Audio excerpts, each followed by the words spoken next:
Olá, turma, tudo bem? Já estamos aqui para mais um encontro nessa trilha de aprendizagem que estamos fazendo junto, percorrendo juntos. E hoje vamos percorrer mais um trecho que nós vamos trabalhar, abordar, uma construção do mapa da jornada do usuário. Como é que isso acontece, para que é que isso serve, o passo a passo, tudo isso nós vamos ver agora. No entanto, antes de começar, eu já disse a vocês que se ninguém fizer, Desirê faz. Vamos fazer aquele link com todo o conteúdo que a gente viu da aula passada ou das aulas passadas, para a gente construir, ou então olhar para essa trilha. Eu sempre penso assim, que o conhecimento é uma trilha. Não é um trilho, é uma trilha. Cada um vai fazendo o seu percurso da sua forma, mas vamos todos chegar no mesmo destino. Porque cada um tem um modo de aprender. E como o design thinking não pode ser nada estático, engessado, quadrado, é criatividade, é pensar fora da caixa, então nada melhor do que a gente associar a nossa construção aqui do saber com uma trilha. E aí é a nossa trilha de aprendizagem. Já percorremos alguns quilômetros juntos nessa trilha e agora nós vamos continuar a caminhar, mas, no entanto, eu gostaria que a gente desse uma olhadinha para trás para ver o que a gente já aprendeu com os nossos conteúdos anteriores. Então, vou pegar aqui o nosso material só para nos ajudar nessa orientação, para servir como bússola para nós. É interessante sempre ter em trilhas bússola, né, que nos oriente o caminho mais adequado, mais seguro, para que a gente, apesar de ser uma trilha, a gente não se perca. Então, arruma aí a sua atenção, ou foque a sua atenção, para que ela sirva realmente como bússola para você. Eu sei que a gente concorre com muitas coisas, né, com um colega que tem, às vezes, um papo interessante do lado, um aparelho de celular que tem coisas muito interativas, às vezes os problemas que a gente deixa lá fora, mas enfim, a sua atenção é sua bússola, é que vai lhe orientar, lhe conduzir nessa trilha de hoje, nesse percurso de hoje. Então, lhe convido a aproveitar ao máximo o nosso encontro. Já que veio, já que está aí, vamos fazer valer a pena. E aí, o que foi que nós já entendemos sobre Design Thinking? Isso, que é um modo de pensar, a gente pegou um modo de pensar do design, trouxe para a área de gestão. É uma ferramenta de inovação. Muito bem, ela tem algumas etapas. Lembra quais são as etapas que nós temos aqui também? Qual é a primeira dela? Quem é que lembra? Qual é a primeira? Deixa eu ver se o meu PowerPoint aqui ele resolve caminhar também, né? E aí tem a imersão, isso, que ela pode ser superficial e em profundidade, e aí a gente vai, pesquisa tudo que é possível antes, a gente vai a campo, busca, faz entrevistas, ótimo. Depois a gente coleta tudo isso, vem para o grupo de trabalho e faz essa fase de ideação. Na fase de ideação, a gente traz todas as informações que coletamos e começamos a ter aqueles insights, lembram? O workshop que a gente promove. Muito bem, todas aquelas ferramentas que vocês já conhecem, nós utilizamos para que estas ideias, elas surjam sem nenhum julgamento, mas aí depois a gente faz uma análise e uma síntese dessas ideias. Lembra do cardápio de ideias? Colocamos o cardápio, montamos o cardápio de ideias para que a gente possa, de uma forma assim, bem holística, vendo todas as ideias, os insights que apareceram nessa fase de ideação, para a gente ver quais ideias são mais viáveis e que devem ir para a próxima fase de um design, do processo de design thinking. Aí a outra fase é a prototipação. O que é mesmo prototipar? Isso, é deixar tangível a sua ideia. E aí existem maquete, impressão 3D. Lembra que nós falamos aqui? Ótimo, storyboard. É você tirar a ideia da sua cabeça, da cabeça da equipe e materializá-la. A encenação, a história, Qual é a diferença da encenação para a história? Que a história a gente começa do final para o início. Lembra que nós falamos sobre isso? Pronto. Então, concluímos o processo de Design Thinking aí com essas 3 etapas. Já podemos colocar no mercado, ou oferecer ao mercado o nosso novo produto, o nosso novo serviço? Não, muito bem. Existem 2 fases ainda muito interessantes, que são essas fases aqui, ó, que é de validação e implementação.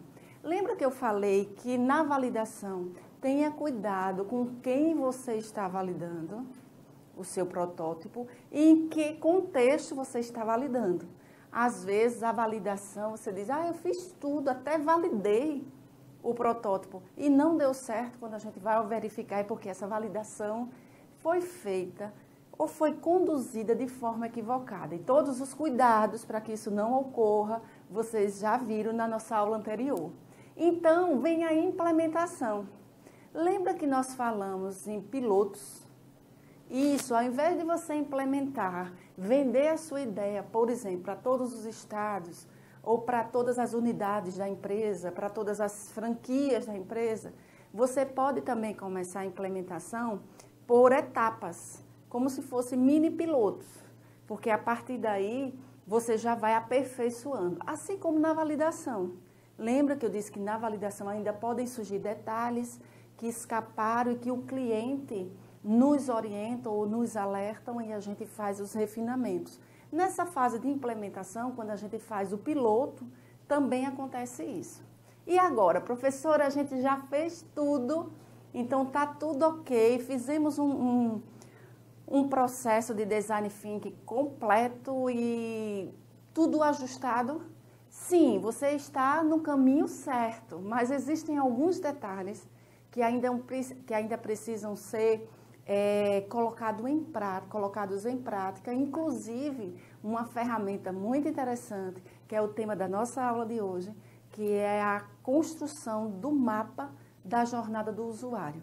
Nós estamos usando o termo usuário aqui, mas no tema da aula, mas eu decidi trocar por cliente, usuário ou cliente, certo? Então, o que é mesmo esse mapa da jornada do cliente? O que é que você acha que seja isso?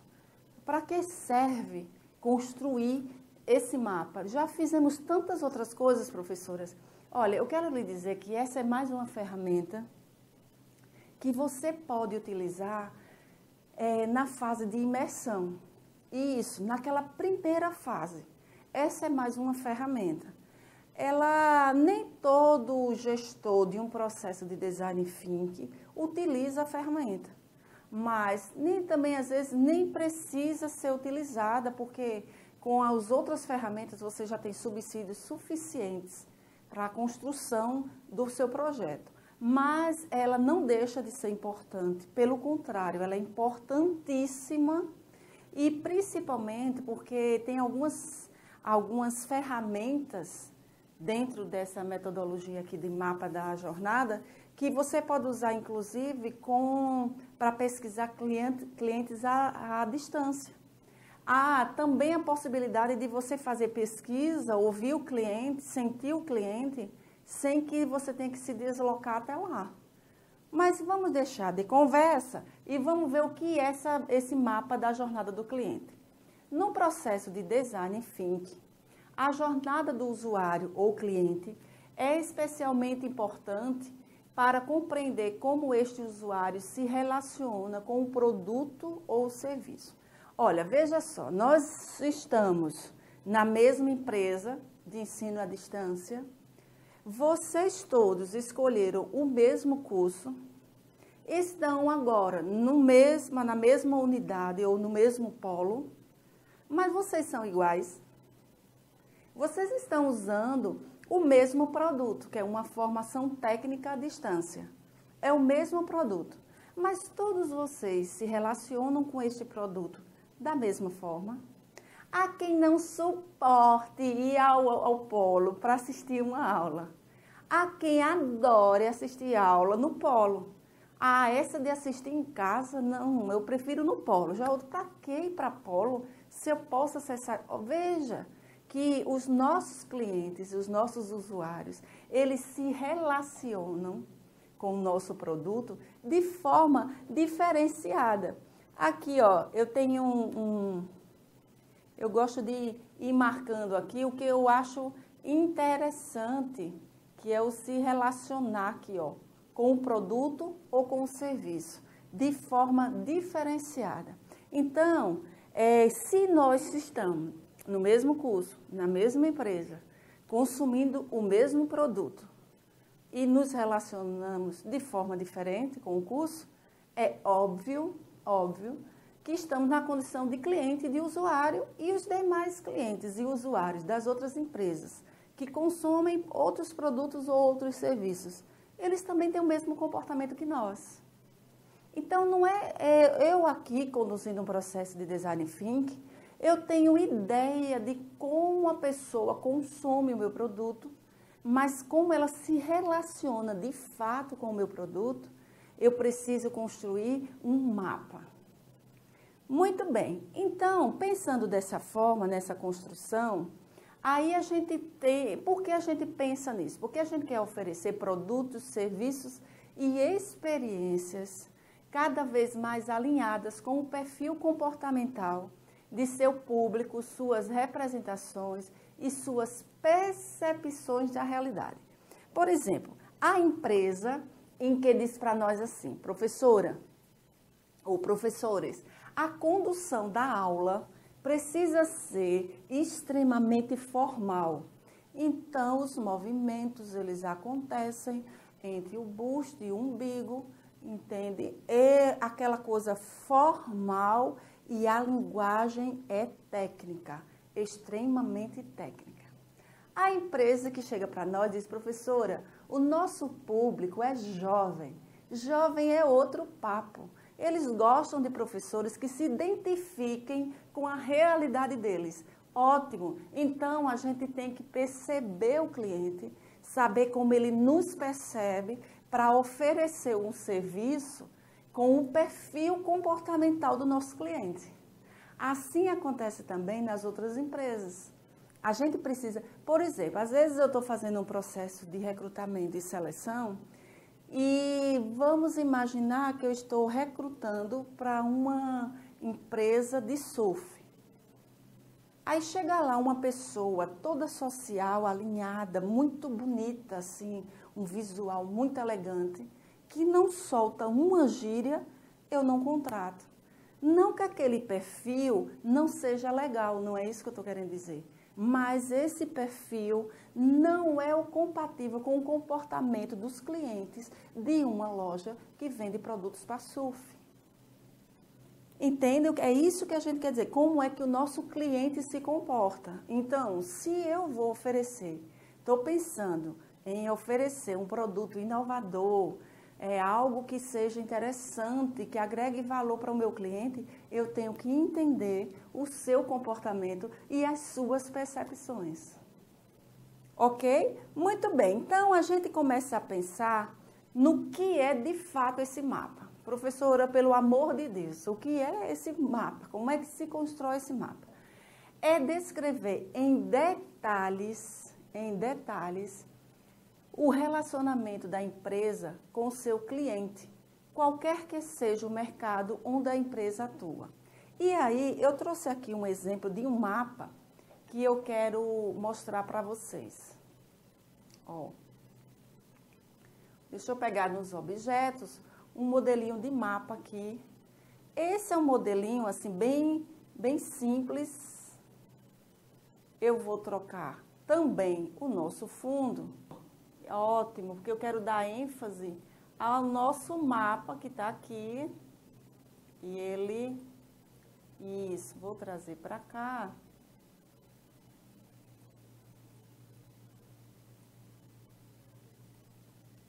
Deixa eu ver se eu consigo aumentá-lo.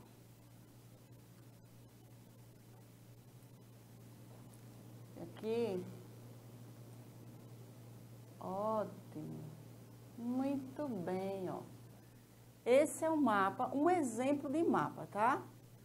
Vocês daqui a pouquinho vão ver outro modelo de mapa da jornada do usuário. Então, a gente tem que ver como é que ele se relaciona com o nosso produto, com o nosso serviço. Não é só na hora da compra, é na hora da compra, na hora do uso e também depois, se ele recomenda, se ele não recomenda. Observe aqui, ó, encontra materiais ricos, posts, acessa site do produto, ele primeiro acessa o produto, uso contínuo ou se tem intervalos, vira um usuário fiel, fiel é aquele que só compra conosco, só utiliza o nosso serviço e recomenda e divulga. Então, o que eu quero chamar a atenção de vocês não são esses itens na escala colorida, mas essa escala aqui, ó, preta, o antes, o durante e o depois. Como é que os nossos clientes, os nossos alunos de EAD, eles se comportam? Eles contratam o serviço por indicação de amigos, porque eles pesquisam nos sites, porque eles olham as publicações, as propagandas. Como é que ele faz? Como é que ele se comporta durante o curso? Começa e termina, tem interrupções na formação, intervalos. Como é que ele faz? E depois, ele faz outros cursos conosco, ele indica a nossa escola para outros colegas. Como é que ele se relaciona com a gente? Antes, durante e depois. Essa é uma construção de um mapa da jornada do usuário, de forma bem simples, né? Simplória. E outra coisa mais, há alguns mapas que eles são mais complexos. Olha, se você pegar o mapa do Brasil, ele tem um formato. Se você pegar um mapa da Itália, é o que a gente diz que é uma botinha. Então, assim, há mapas que são mais complexos. O que é que eu quero dizer? É que depende dos pontos de contatos do usuário conosco. Às vezes, por exemplo, o nosso mapa aqui, ele é bem interessante, bastante rico, mas ele não deixa de ser complexo, porque nós temos alunos em toda parte do Brasil, inclusive em países de língua portuguesa. Imagina como é que a gente faz para estudar como esses clientes, esses usuários, se relacionam com o nosso serviço, com o nosso produto. É bem complexo. Mas, às vezes, você tem um negócio que a venda é local, é difícil encontrar, né? Agora, geralmente, se vende pela internet. Quase toda bodega vende pela internet. Mas, às vezes, é mais fácil ou menos complexo essa construção. Porque, olha, veja só, a complexidade, assim como a necessidade do mapa da jornada do usuário, aumenta com o número de pontos de contato entre empresa e clientes. Olha, ele tem contato, tem que ir lá na loja física, ele tem contato pela loja virtual, ele tem contato pelo saque, ele tem contato pelo blog, ele tem contato com os representantes, eles têm contato com os vendedores, que podem ser os representantes, eles têm contato com os nossos distribuidores. Vamos imaginando, se você contrata um serviço ou compra um produto de uma determinada empresa, que você tem contato com várias pessoas, com vários setores, para que aquele serviço ou aquele produto seja de fato oferecido a você, aí o mapa fica muito mais complexo. Por quê? Porque cada pessoa dessa se comporta de uma forma no atendimento ao cliente. E o cliente reage de formas diferentes a cada contato desse. Então, por isso que eu falei que às vezes há mapas que são mais complexos do que outros, porque existem empresas que o usuário ele se relaciona com poucos pontos, como aqui, ó, aumenta com o número de pontos de contato. Se são poucos pontos de contato, então o mapa é mais enxuto, é menos complexo. Muito bem, aí o que é que acontece? Qual é de fato o objetivo? Nós já vimos que é para oferecer produtos e serviços de qualidade que correspondam ou que sejam compatíveis com o comportamento do consumidor. Mas olha, é também identificar falhas no relacionamento com o consumidor, mapear novas oportunidades de negócio, aprimorar um produto ou simplesmente melhorar a experiência do usuário. Se nós estamos em uma trilha e que a gente já sabe onde tem abismo, onde tem pedra, onde é escorregadio, isso já foi mapeado para nós, é óbvio que a nossa trilha, nós vamos fazê-la com mais tranquilidade e com mais segurança. Se não tem isso mapeado, a gente vai e aí vai sofrendo com a ausência desse mapeamento. A mesma coisa acontece quando a gente não mapeia a jornada do usuário. O usuário, ele vai sofrendo os danos dos nossos processos, do nosso serviço, e vão assim, vão nos fornecendo feedback negativos e a gente vai corrigindo. Mas aí o cliente já sofreu nessa jornada. Depois a gente corrige, talvez não cometa os mesmos erros com os que virão, mas com aquele grupo ali ou com aquele cliente a gente já errou. Então, a gente fica mapeando constantemente essa jornada para evitar qualquer transtorno para o cliente, qualquer desconforto, porque a gente quer mesmo é que ele tenha uma experiência encantadora. E por que, professora, tem que ter essa experiência? Por conta da concorrência. A concorrente é todo aquele que quer levar o seu cliente. Esse é concorrente. Então, eu tenho que mapear essa jornada do cliente para surpreender. Então, vamos conhecer o passo a passo para a gente montar esse mapa? A primeira coisa é estabelecer o objetivo da iniciativa. O que é que, de fato, você quer mapear? Ou o que você quer mapear, eu já sei que é a jornada do usuário. Mas nessa jornada do usuário, o que é, de fato, que você quer estudar, verificar, ratificar ou retificar? O que é que você quer? Qual é o objetivo desse mapeamento? Ah, olha, o meu mapeamento, perdão, meu mapeamento eu vou ver como é que os meus alunos avaliam a interação com seus professores. Pronto, estúdio e sala de aula. Ótimo, é esse o objetivo, então vamos mapear. Porque se a gente também deixar o mapa assim, muito aberto, aí a gente começa a perder um pouco o foco. É a mesma coisa quando você usa GPS. Quando você usa GPS, aí você tem lá as vias principais e existem os atalhos, não é? As transversais, ali é um mapa completo. Mas nem sempre dá para a gente ter trecho, por exemplo, que ainda não foi mapeado, que aí a gente fica sem nome de rua, a gente não sabe as condições da via, então a gente nem pega, a gente fica aqui na principal. Então, existem mapas que a gente faz as vias principais e suas transversais, e a mapa que a gente diz, não, as transversais eu não quero agora, eu vou fazer só as principais, e aí a gente começa, por exemplo, vocês conosco, vocês têm vários contatos, mas nesse mapeamento da jornada do cliente, eu quero agora, o meu objetivo é entender como é que o aluno se relaciona com as aulas produzidas pelos nossos professores. Essa é uma parte. Ah, eu quero saber como é, esse é um mapa.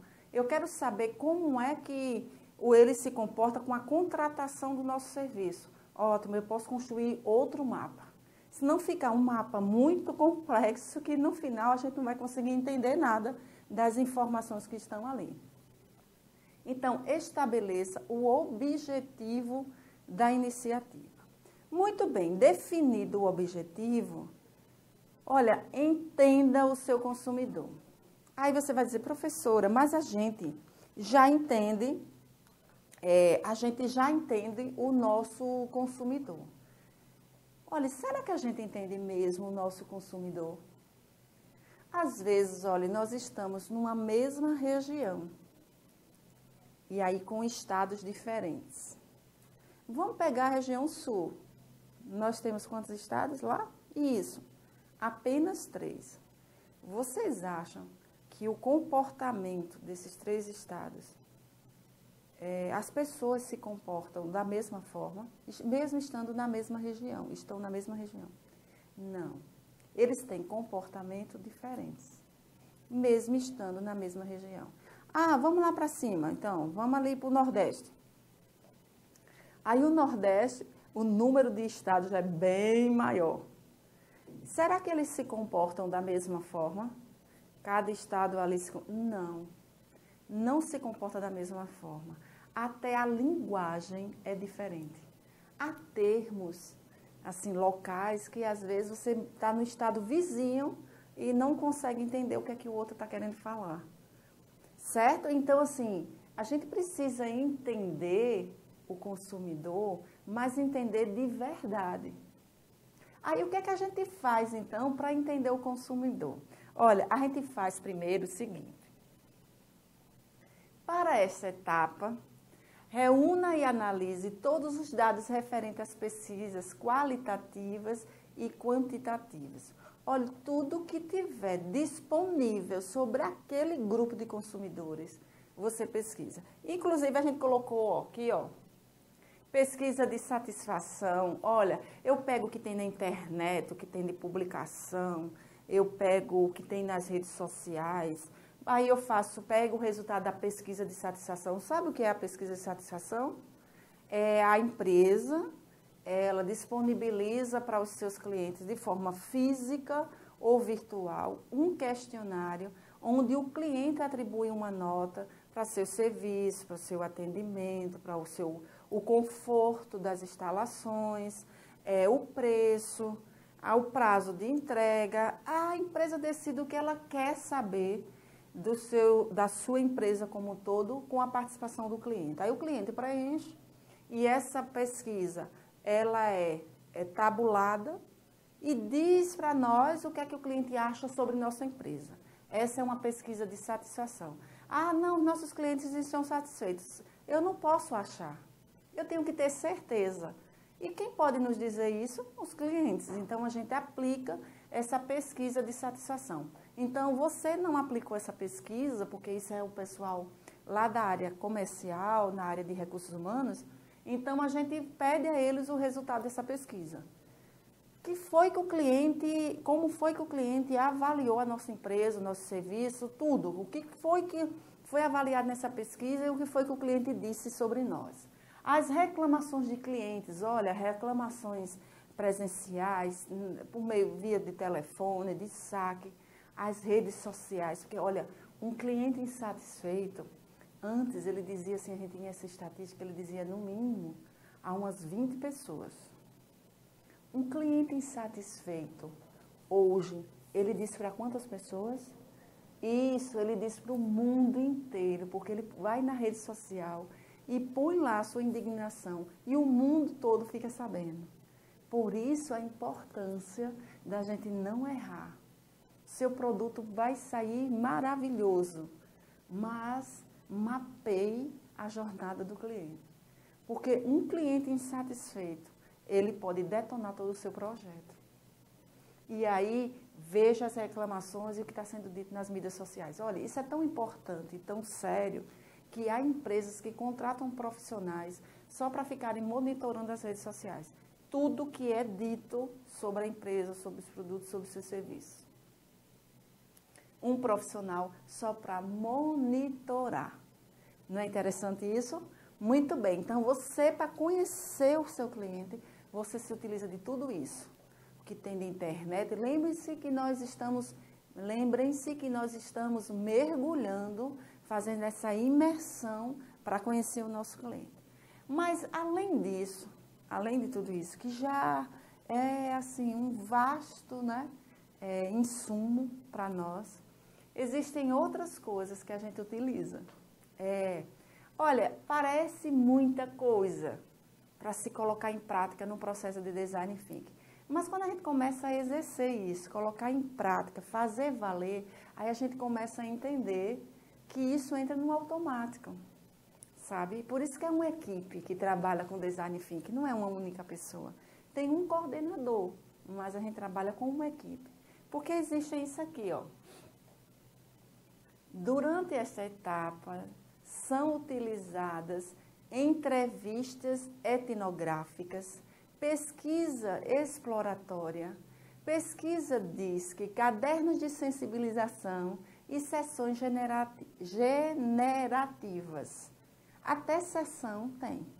Agora, o que é mesmo, professora? Entrevista etnográfica.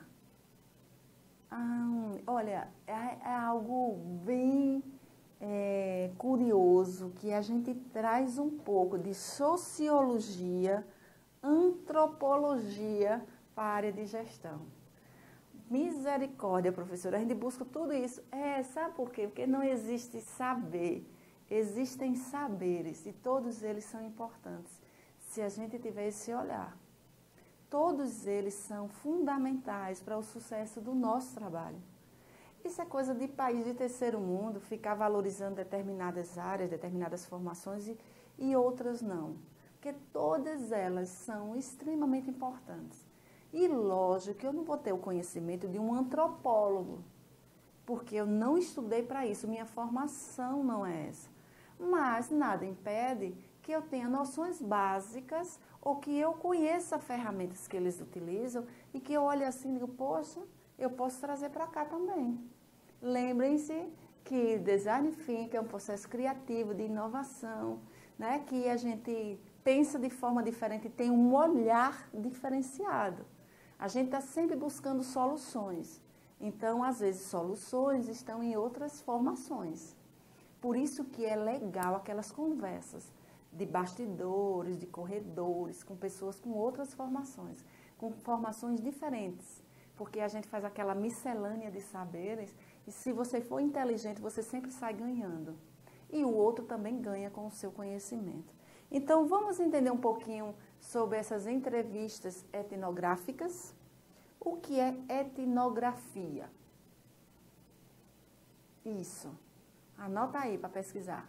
Não, eu já trouxe aqui, ó. Vai ficar mais fácil, porque eu sei que vocês são, assim, muito ocupados, vocês não têm muito tempo para estudar, né? Tem muita dificuldade para acessar, mas também tem gente aí que já está pesquisando, né? Então, muito bem, é assim que eu gosto de ver. Mas eu trouxe aqui, ó. O que é etnografia? Essa é uma definição do dicionário mesmo. Estudo descrito das diversas etnias, de suas características antropológicas, sociais e etc. Essa é a definição de etnografia. Agora, professora, traduzindo isso para uma linguagem mais nossa, aí é isso aqui, ó. A etnografia serve para entender a relação entre o consumo e nossa própria identidade. Você sabia que a forma que a gente consome diz muito sobre nós mesmos? Sabia que o carro que a gente dirige diz muito sobre nós mesmos ou sobre aquilo que nós gostaríamos de ser? Os sites que você acessa, eles dizem muito sobre quem é você. Os aplicativos que você instala aí no seu aparelho, ele diz muito sobre quem você é. Então, percebe, é uma coisa fantástica, minha gente, quando a gente começa a estudar sobre consumidor, sobre comportamento de consumo, é interessante como a gente se comporta de uma forma muito alinhada com a nossa identidade. E aí, a nossa identidade, ela é composta de nossas experiências familiares, religiosas, amorosas, sociais. E aí, cada um tem a sua história, cada um tem a sua identidade. Olha, tem pessoas que só olhando para ela, aqueles produtos que ela consumiu, ela já diz para nós de qual tribo ela é. Pelas características, a gente já sabe. É interessante que, por exemplo, quando você está num grupo de músicos, você, só olhando assim, a gente já diz, olha, ele é da área de artes, teatro, música, alguma coisa, porque eles já têm uma caracterização de consumo. O que eles compram, o que eles ouvem, o que eles apreciam, os lugares que eles frequentam. Olha que coisa interessante. Já tinha parado para pensar nisso? Pois é, por isso que a etnografia, ela faz a gente entender exatamente essa relação do consumo com nossa própria identidade. Olha, observe a roupa que você está usando aí. Esse seu comportamento de consumo foi reflexo da sua identidade. Você comprou a roupa que você é compatível com seus valores, com suas crenças. Ah, professora, não é tão assim não. Eu queria era comprar uma bolsa lá da Louis Vuitton. Sim, aí você queria uma bolsa. Você gosta de bolsa. Agora, seja ela do camelô ou da Louis Vuitton, é uma bolsa. Mas também tem gente que usa uma bolsa da Louis Vuitton ganhando um salário mínimo. Ela está consumindo aquilo que ela gostaria de ser. Um cliente de classe A que só usa determinados produtos. Então, olha, qualquer atitude sua de consumo, qualquer ação sua de consumo, traz em si um bojo comportamental que reflete a sua identidade. Eu não sei se você já tinha parado para pensar nisso. Então, eu preciso entender como é que, ou qual é a identidade daquele grupo que eu estou tentando atender. Agora, como é que a gente faz, né? Uma pesquisa etnográfica aplicada ao consumo significa imergir na realidade do público-alvo, buscando entender seu dia a dia, sua maneira de agir e pensar a vida, e aprender quais as lógicas e mecanismos que estão por trás de cada cultura e comportamento. Então, às vezes, por exemplo, a cultura em que o homem usa saia. Na brasileira não se usa tanto, vamos dizer assim. Mas a gente precisa entender as culturas.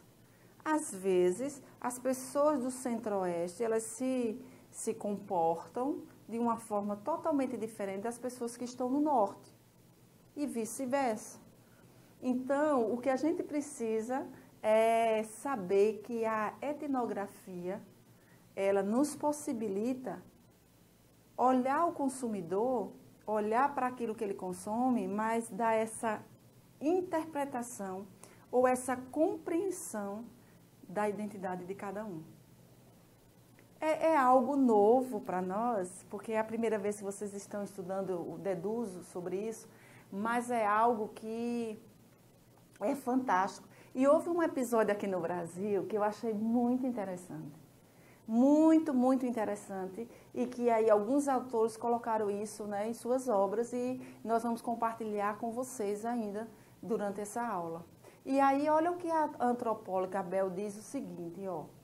Ela é da Intel, nós usamos determinados tipos de produtos ou serviços para dizer quem somos para nós mesmos e para as outras pessoas. Aquilo que eu compartilhei com vocês agora há pouco. Os carros que dirigimos, os objetos tecnológicos que usamos. Olha aí o seu celular. Qual é o seu celular? Até turma que brinca, professora, eu não tenho um celular, eu tenho um iPhone. Oh, muito bem, mas qual é o seu aparelho? Pois é, ele diz muito para nós da sua identidade. Da sua identidade. Os aplicativos, os apps que baixamos, tudo isso diz algo sobre nós ou sobre quem queremos ser. Já parou para analisar o seu comportamento de consumo? Como é que você se comporta? E você se comporta realmente como consome o que realmente está compatível com a sua realidade atual? Ou você consome objetos que estão incompatíveis com a sua realidade e são objetos de desejo porque são consumidos por uma outra classe? Ou também acontece o inverso, ao invés de ser para cima, ser para baixo. Será que o seu comportamento de consumo é sempre consumir algo inferior àquilo que verdadeiramente você pode adquirir? Será que você faz esse movimento para baixo porque você não se sente merecedor daquele produto, daquele serviço? Há pessoas que eu conheço que elas não frequentam determinados restaurantes porque elas disseram, já verbalizaram para mim, aquilo ali, Desirê, não é para mim. Eu disse, por que não é para você? Ah, porque lá é para gente assim, assim, assado. Eu digo, e você não é uma pessoa assim, assim, assado? Às vezes a pessoa é até mais, muito mais, mas ela ainda não se percebeu como merecedora daquele restaurante. Aí ela consome uma categoria inferior. Bem, professor, aí qual é o melhor?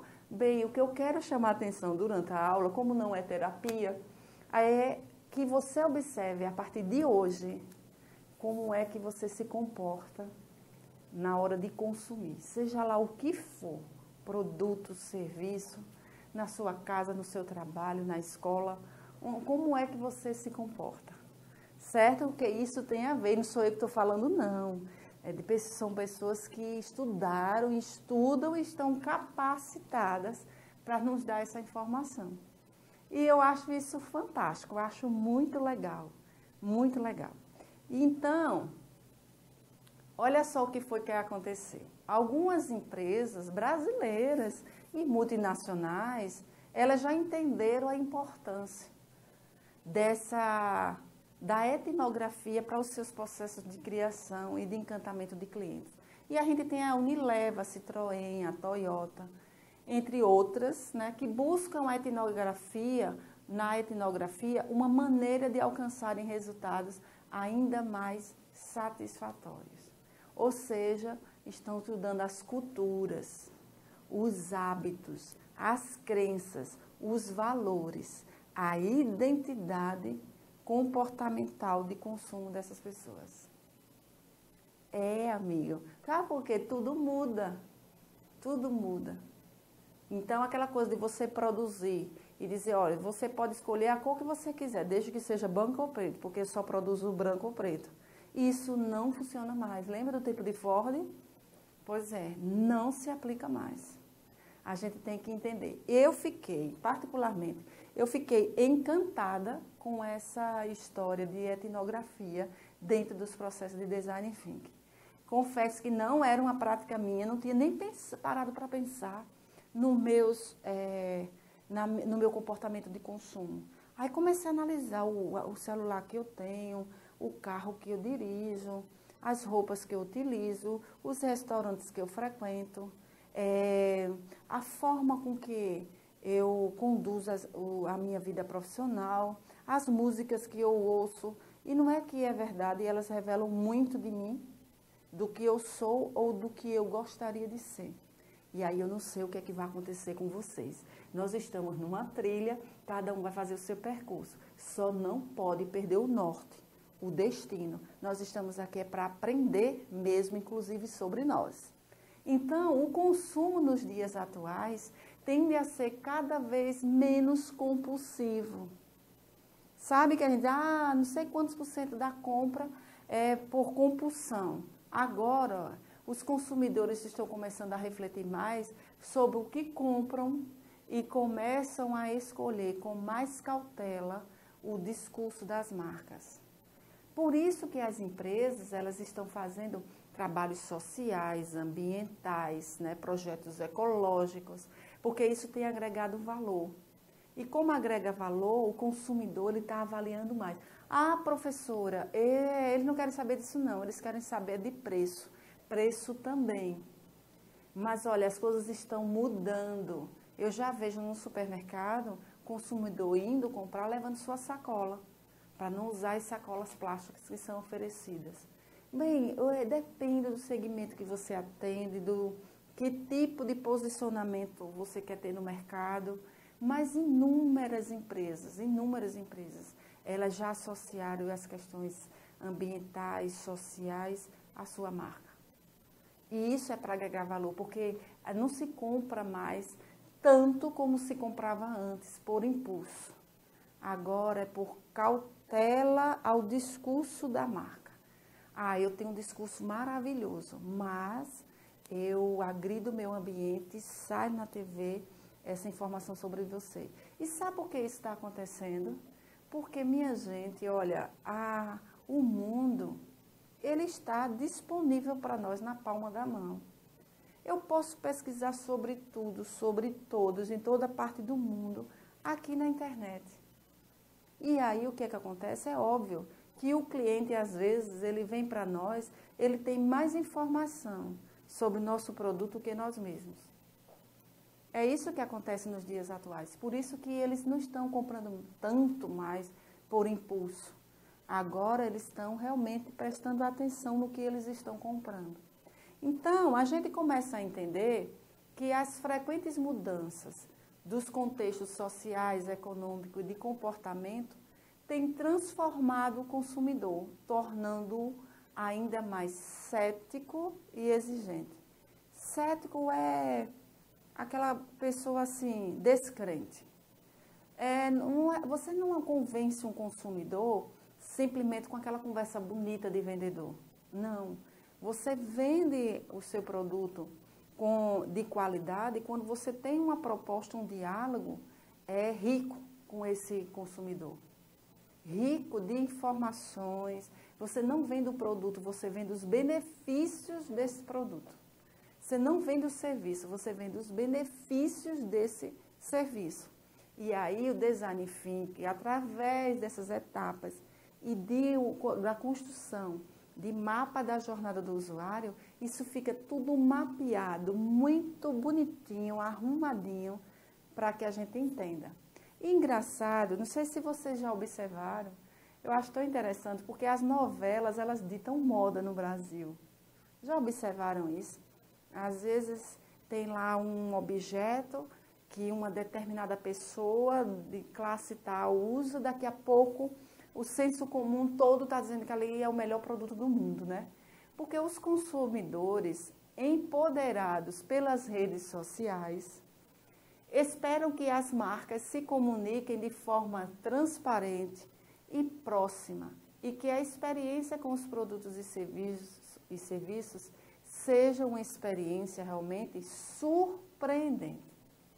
Olha, veja, se eu insatisfeito, eu saía só no boca a boca e agora eu tenho a possibilidade de dizer para o mundo todo, o que é que vai acontecer?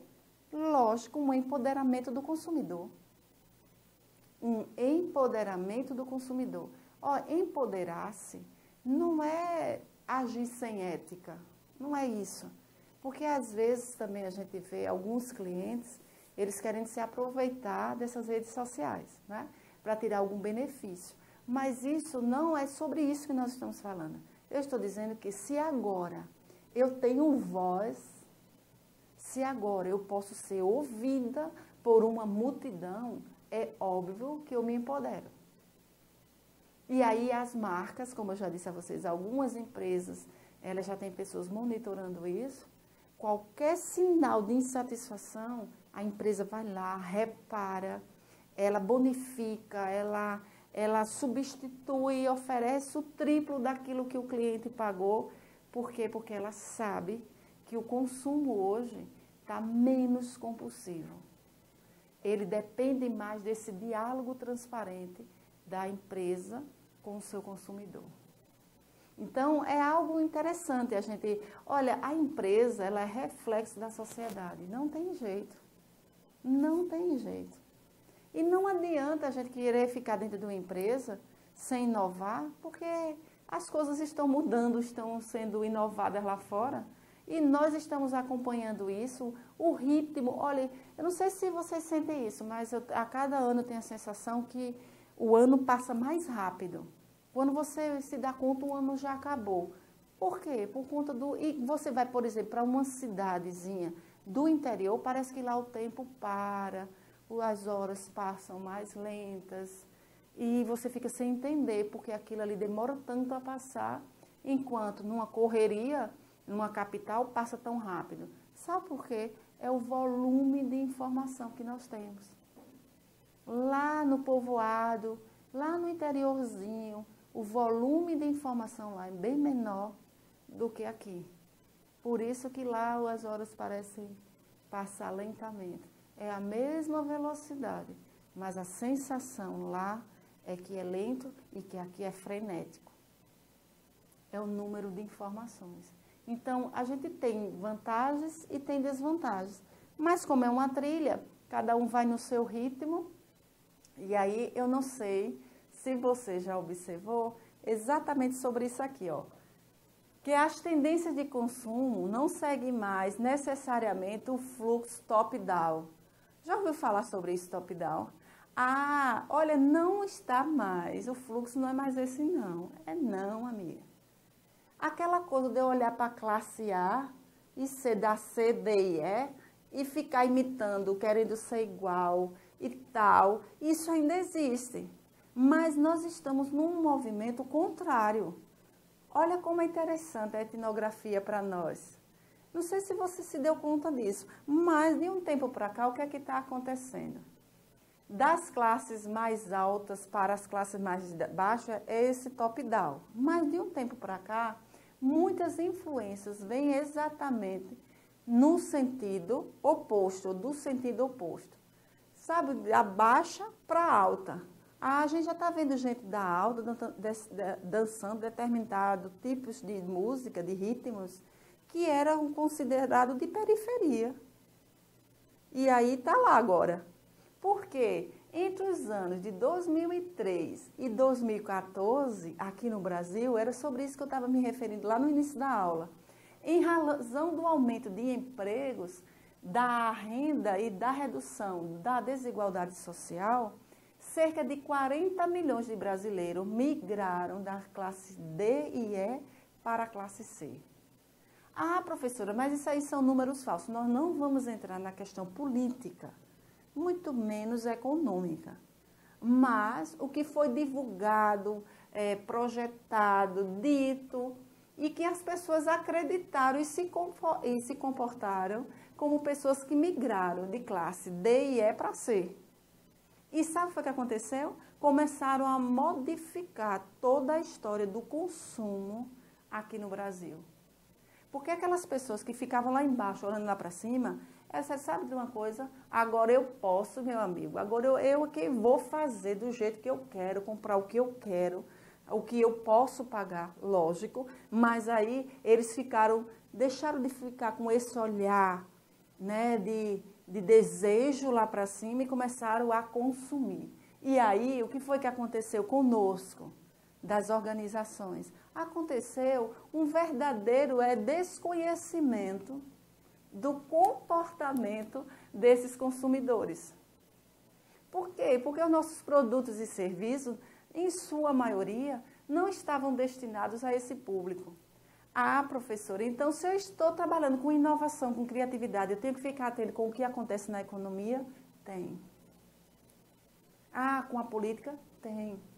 Porque isso vai mudar ou vai refletir no comportamento das pessoas, na identidade delas. E aí elas começam a consumir, se relacionar conosco de forma diferente. Então, o que é que acontece? Este nicho, antes então negligenciado, da classe D e E, passou a compor a maior fatia da população brasileira. Migraram para C, juntaram-se com os que já estavam, e aí ficou uma grande fatia. Sem conhecimento específico sobre esse público, algumas marcas enfrentaram grandes desafios para entender os novos padrões de consumo e as influências trazidas por este público. Ah, mas o meu produto era voltado só para a classe A. Beleza, ótimo, A e B, certo. Só que a fatia maior de cliente estava na C. E aí, como é que você faz isso? E essa C, às vezes, quer consumir o que está lá em cima. Ah, mas a gente já tinha uma classe C que se juntou a esses migrantes, né, imigrantes sociais, e aí o comportamento é o mesmo? Como é? De quem já nasce C e de quem se torna C é a mesma coisa? Eles se comportam de forma diferente? As empresas tiveram dificuldade. E por que elas tiveram que estudar sobre isso? Porque o número maior de consumidores estava na C. E era uma questão de sobrevivência empresarial. Eu tinha que atrair essa clientela. Então, olha que coisa maravilhosa. A gente começa a entender que trabalhar com design thinking é você estudar sobre tudo isso, entender as culturas, entender o comportamento de consumidores. Então, a gente tem, hoje nós vimos 2 passos na construção do mapa. Definir o objetivo e conhecer o seu consumidor. Conhecer o seu consumidor, aí você pega pesquisa de satisfação, as reclamações, as redes sociais, o que tem publicado sobre ele. E ainda tem mais pesquisa etnográfica ou entrevista etnográfica.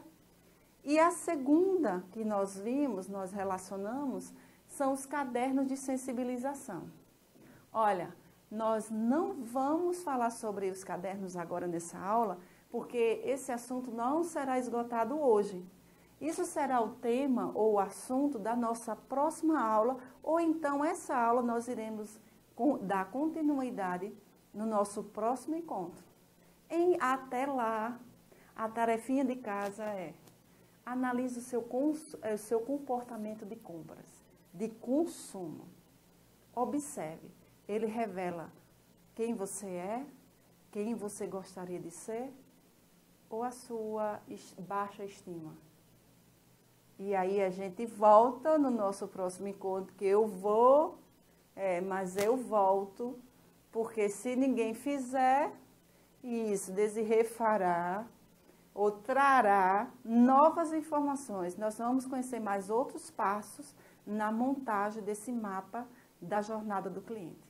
Ok, pessoal? Então, estudem, pesquisem sobre isso, tragam um número maior de informações que você puder sobre o tema, porque aí a nossa sala de aula, ela fica muito mais enriquecida, porque eu tenho certeza que você vai compartilhar o que aprendeu até o nosso próximo encontro com os demais colegas da turma, ok? Então, muito obrigada por hoje e a gente continua a falar sobre isso no nosso próximo encontro. Tchau, pessoal!